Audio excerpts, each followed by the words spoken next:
This year for me, Black History Month is maybe more important than it's been at any other point in my life. And that is because there are so many attempts to quiet the voices of the Black community and people trying to shut down diversity, equity, and inclusion. Which, by the way, I don't think we should use phrases like DEI anymore, because when you use it as an acronym, then it's easier to dismiss what it actually is. You should say the actual words: diversity, equity, and inclusion. So if you are saying you are against diversity, equity, and inclusion, you need to say it in its full perspective so you can own that position that you are taking. Now, as a Black person, I really think that Black History Month is at an apex of importance in my entire life. And I'm 40 years old, nearly 50. And in that time, there's nothing that has come closer to where we are now in terms of trying to quiet the voices of people that aren't a part of the mainstream. And mainstream these days is cisgender, white male, and of an affluent socioeconomic status. So I want to talk about why it's important and what I think we should do about it here today. So welcome back to the aha moments, where every day I share the lessons I've learned in my work as a psychotherapist and in my life to inspire you to live your very best life. Of course, I'm your host, Elliott Connie. Now, I want to tell you about an experience I had this past week. I'm attending an event. I'm here in Las Vegas. That's why you don't see me in my normal, awesome at-home studio with the lights and the better sound and all the things. So sorry about that. But I'm on the road. I'm in Las Vegas, and I'm here attending this event, and Tony Robbins was the keynote speaker. Never heard Tony Robbins speak before. I've heard really amazing things, like all he does is transform lives and he's the greatest. And I've heard some really horrible things, and I wanted to experience it for myself. So I sat third row, very close to the front, because I wanted to experience this. And he's everything that you would be cracked up that he's been kind of described to be. He is dynamic, he is charismatic, he is a powerful speaker, he is influential from the stage. People get moved. I saw people in tears, and there was a lot of stuff going on in the room. However, he did make a couple of statements that really infuriated me about the current presidential administration. Now, I want to be clear, people can have whatever opinions they want. I'm not here to debate that, so don't get in the comments jumping on me about that. But what I do want to say is, when you say things that are openly dismissive, and one of the things he said was that he thinks the current administration is moving in the right direction, and they're bringing freedoms back to America, most specifically freedom of speech. And I sat there thinking, for whom?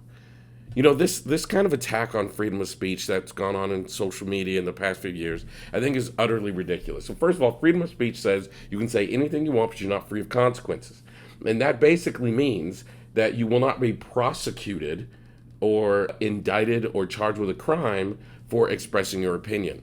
But it does mean somebody like Mark Zuckerberg, who is the owner of Facebook, now Meta, he gets to say what the rules are on his platform, like no lying, no attacking. I've been called the N-word so many times in my DMs from people who don't like my opinions or don't like my videos. It's ridiculous.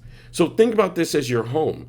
If someone comes in your home, you have rules in your home, right? My best friend, when I was growing up, I'd go over his house, and you have to take your shoes off at the front door because they don't want people trampling dirt and snow. I grew up in Massachusetts, so there's a lot of snow, dirt and snow throughout the house. So what if we have a rule that says you can't use the N-word? Or what if you have a rule that says you can't attack people, you can't threaten people? That's not an attack on freedom of speech. That's just enforcing rules in the house. But the First Amendment guarantees you will not be charged with a crime for expressing your opinion. It doesn't say you can just go into anybody's house and keep your shoes on even if they don't want you to. What made me more upset about Tony Robbins is, again, who is having more freedom? Do you think the LGBT community, and particularly the trans community, feels more free today? Do you think the African American community that is not affluent feels more free today? Do you think people feel like they have more freedoms to express themselves and simply to exist in the society that we live in safely? No.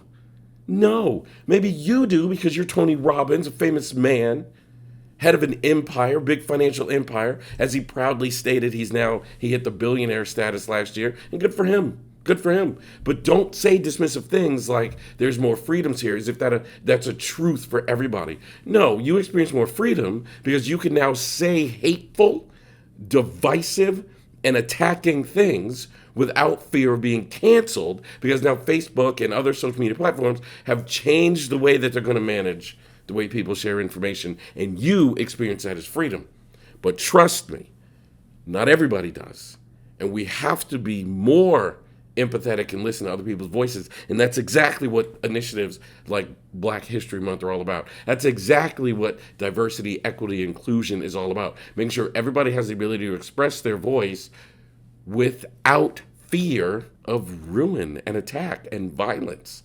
That impacts more people that look like me than look like Tony Robbins. And I want you to think about that. Thanks for being here. If you wouldn't mind doing me a super huge favor, I would love it if you would share this podcast with at least one person in your life that you think could benefit from hearing this message today.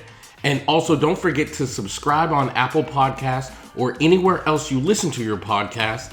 And also follow me on all of the social media platforms, Facebook, Instagram, Blue Sky. You can search for my name, Elliott Connie, or at Elliott Speaks. That's my handle across all platforms. Can't wait to see you tomorrow.